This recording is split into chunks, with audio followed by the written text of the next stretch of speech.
Bismillahirrahmanirrahim. Assalamualaikum warahmatullahi wabarakatuh. Alhamdulillahirabbil alamin wa bihi nasta'in wa ala dunya waddin wa ala alihi washabihi wa min tabi'ina wa tabi'ihim bi ihsani ila yaumiddin. Alhamdulillah, puji syukur kita panjatkan kepada Allah Subhanahu wa taala yang telah memberikan kita banyak sekali nikmat sehat, nikmat sempat, dan nikmat bisa berkumpul dengan keluarga, sehingga dan nikmat kita bisa berkumpul di sini ya, walaupun dalam keadaan online.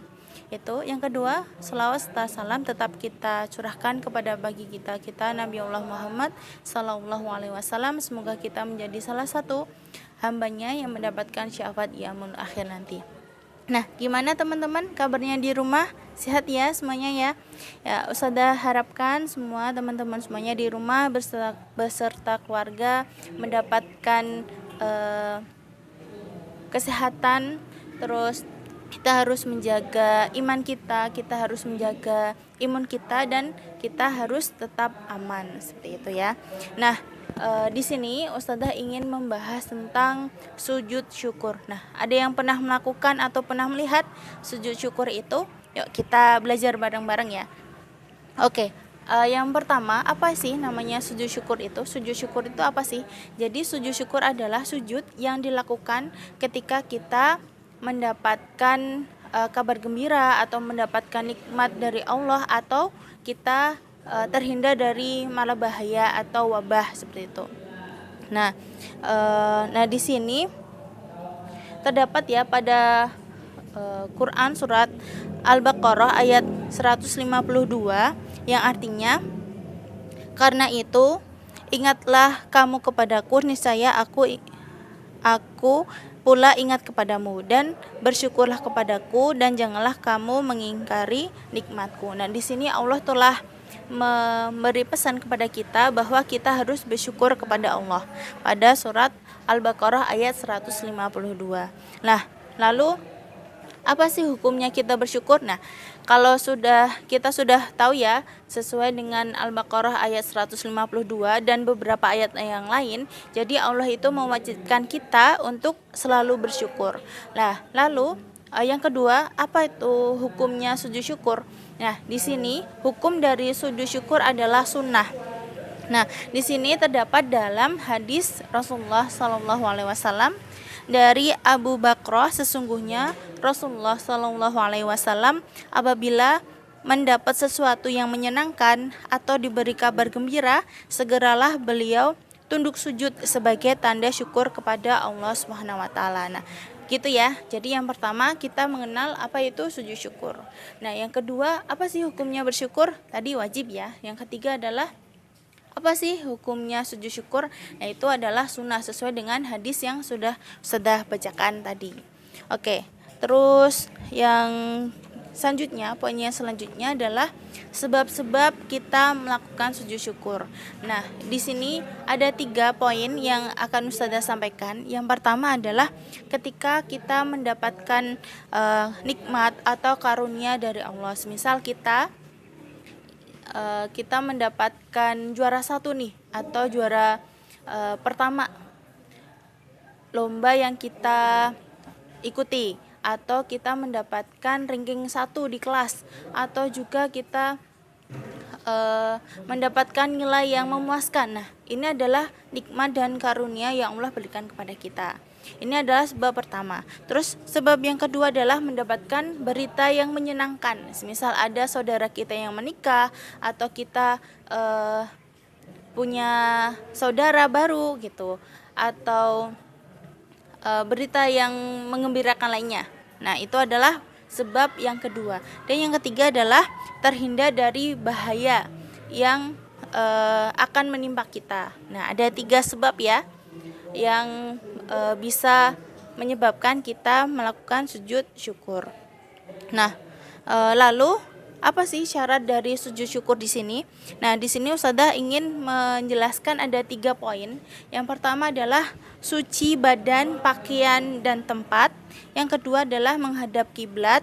Terus yang ketiga adalah menutup aurat. Nah, mungkin Mbak yang bertanya ya, terus bagaimana kalau atlet timnas gitu Ustazah? Itu kan mereka nggak mungkin berwudu, terus dia nggak mungkin suci dari badan, suci tempat, terus dia juga kemungkinan juga nggak bisa menutup aurat karena mungkin celananya di atas lutut gitu ya. Nah, di sini ada pendapat bahwa dari Asy-Syaukani. Nah, di sini beliau menjelaskan bahwa hadis-hadis tentang sujud syukur itu tidak dijelaskan dia harus suci badan, tempat, dan pakaian. Jadi diperbolehkan karena sujud syukur itu bisa secara spontan ya. Misal kita mendapatkan nikmat atau kita terhalang dari bencana, nah itu biasanya spontan dia melakukan sujud syukur. Nah, di hadis-hadis ini beliau Asy-Syaukani itu berkata bahwa tidak ada hadis-hadis yang menjelaskan harus memiliki syarat-syarat wudu, jadi harus suci dan lain sebagainya. Nah, itu tidak dijelaskan. Jadi tidak masalah jika dia tidak suci dan tidak menghadap kiblat, terus tidak menutup aurat. Nah, terus selanjutnya tentang hal menghadap kiblat ya. Nah, kan tadi salah satu syaratnya harus menghadap kiblat. Nah, terus bagaimana kalau kita sudah suci badan, sudah suci tempat, sudah suci pakaian, tapi kita terhalang nih untuk sujud syukur, untuk takbir. Nah, di sini ada beberapa imam yang berkata bahwa kita boleh menghadap kiblat itu kalau takbirnya, tapi kalau sujudnya bisa di arah yang berbeda. Itu mungkin karena ada beberapa uzur, semisal ada perang dan dia nggak bisa menghadap ke kiblat. Nah, kayak gitu tidak dipermasalahkan gitu. Terus yang ketiga adalah menutup aurat. Nah, bab selanjutnya adalah cara sujud syukur. Nah, bagaimana sih? Tadi kan kita sudah berbincang mengenai apa pengertiannya, terus hukum sujud bagaimana, terus dalilnya seperti apa, terus syarat sujud syukur bagaimana, terus bagaimana sih caranya kita sujud syukur?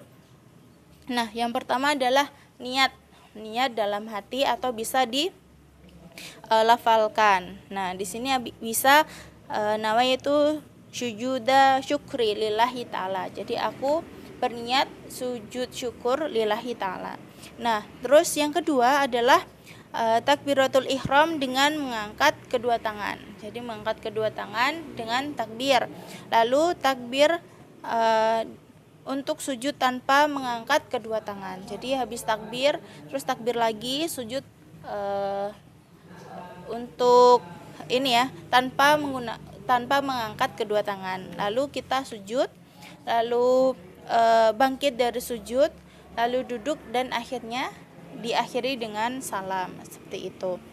Nah, lalu doanya apa Ustazah saat kita sujud? Nah, di sini ada beberapa doa dari hadis ataupun dari Quran yang bisa kita sebutkan dan kita bisa baca saat kita melakukan sujud syukur. Nah, di sini Ustazah mengambil dari Quran surat Al-An'am ayat 19 yang berbunyi A'udzubillahi minasyaitonirrajim. Rabbi auzi'ni an ashkura ni'mataka allati an'amta 'alayya wa 'ala walidayya wa an a'mala salihan tardahu wa adkhilni bi rahmatihi fi ibadikas shalihin.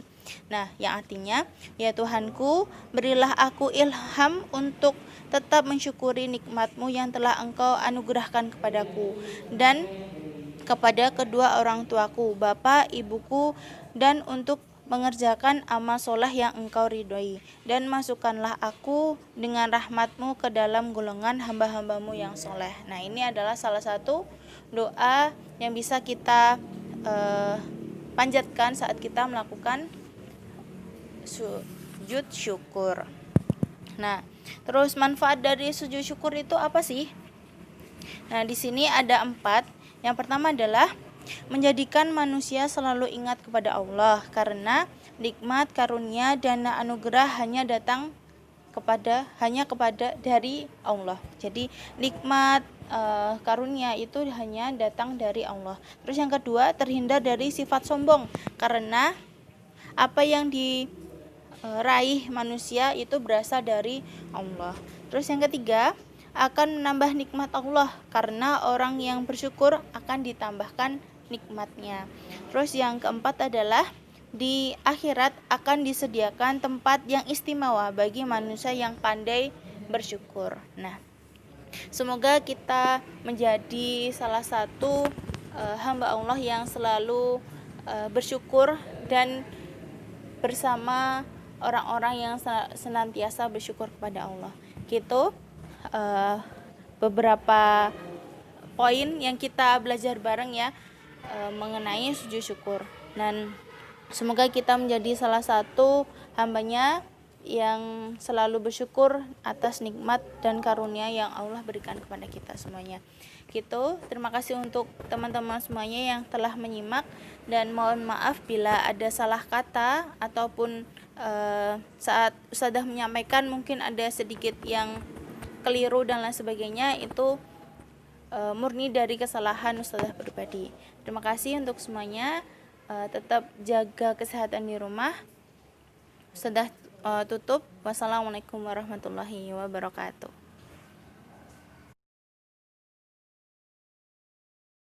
Yang kedua, apa itu hukumnya sujud syukur? Nah, di sini hukum dari sujud syukur adalah sunnah. Nah, di sini terdapat dalam hadis Rasulullah SAW dari Abu Bakrah, sesungguhnya Rasulullah SAW apabila mendapat sesuatu yang menyenangkan atau diberi kabar gembira, segeralah beliau tunduk sujud sebagai tanda syukur kepada Allah Subhanahu wa taala. Nah, gitu ya. Jadi yang pertama kita mengenal apa itu sujud syukur. Nah, yang kedua, apa sih hukumnya bersyukur? Tadi wajib ya. Yang ketiga adalah apa sih hukumnya sujud syukur? Nah, itu adalah sunnah sesuai dengan hadis yang sudah bacakan tadi. Oke, terus yang selanjutnya, poinnya selanjutnya adalah sebab-sebab kita melakukan sujud syukur. Nah, di sini ada 3 poin yang akan Ustazah sampaikan. Yang pertama adalah ketika kita mendapatkan nikmat atau karunia dari Allah. Misal kita mendapatkan juara 1 nih, atau juara pertama lomba yang kita ikuti, atau kita mendapatkan ranking 1 di kelas, atau juga kita mendapatkan nilai yang memuaskan. Nah, ini adalah nikmat dan karunia yang Allah berikan kepada kita. Ini adalah sebab pertama. Terus sebab yang kedua adalah mendapatkan berita yang menyenangkan. Misal ada saudara kita yang menikah, atau kita punya saudara baru gitu, atau berita yang mengembirakan lainnya.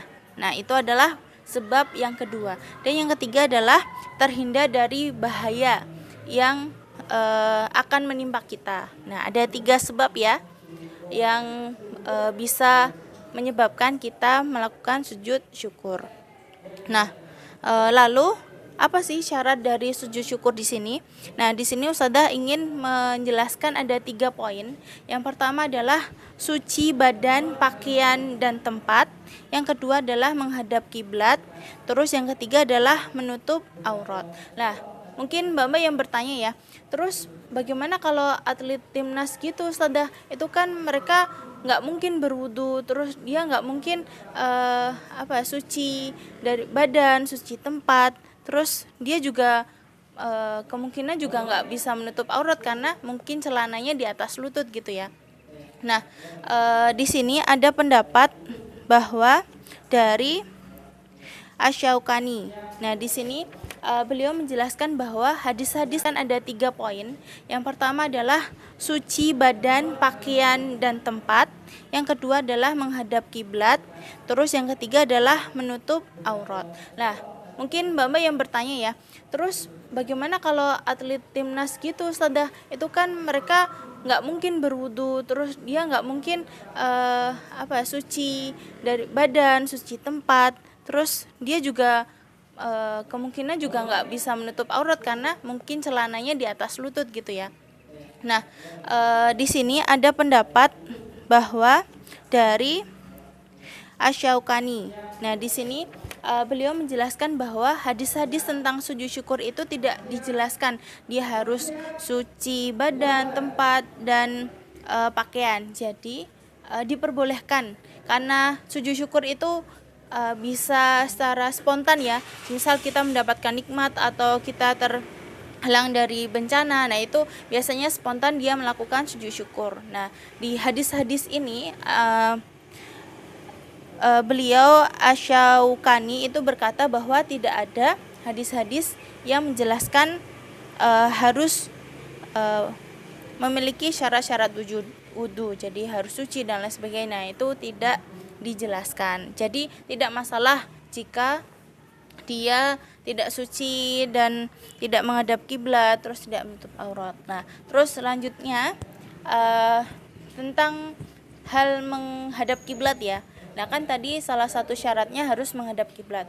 Nah, terus bagaimana kalau kita sudah suci badan, sudah suci tempat, sudah suci pakaian, tapi kita terhalang nih untuk sujud syukur, untuk takbir. Nah, di sini ada beberapa imam yang berkata bahwa kita boleh menghadap kiblat itu kalau takbirnya, tapi kalau sujudnya bisa di arah yang berbeda. Itu mungkin karena ada beberapa uzur, semisal ada perang dan dia nggak bisa menghadap ke kiblat. Nah, kayak gitu tidak dipermasalahkan gitu.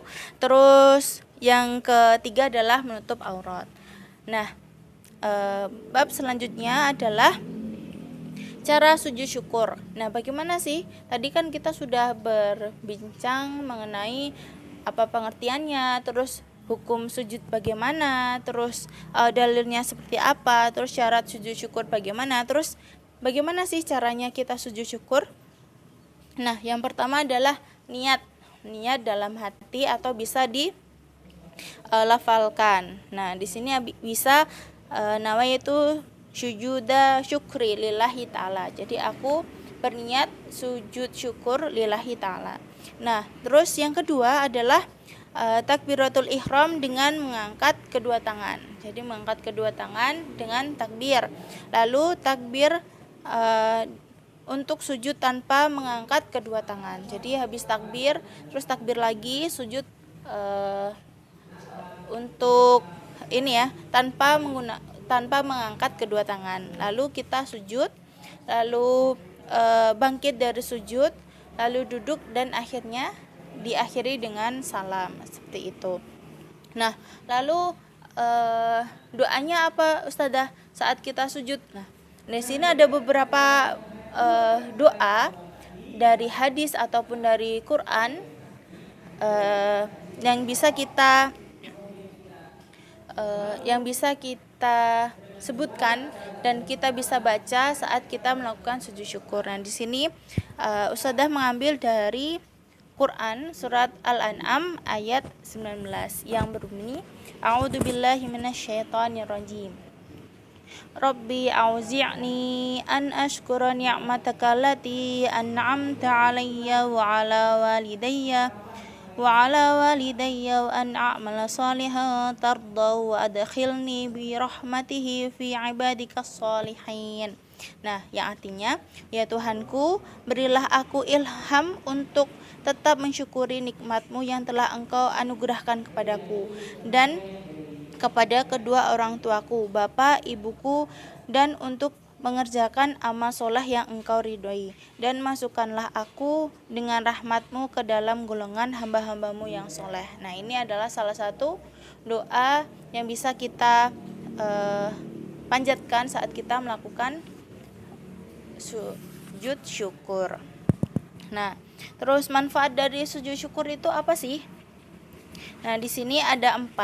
Yang pertama adalah menjadikan manusia selalu ingat kepada Allah, karena nikmat, karunia, dan anugerah hanya datang hanya kepada dari Allah. Jadi nikmat karunia itu hanya datang dari Allah. Terus yang kedua, terhindar dari sifat sombong, karena apa yang diraih manusia itu berasal dari Allah.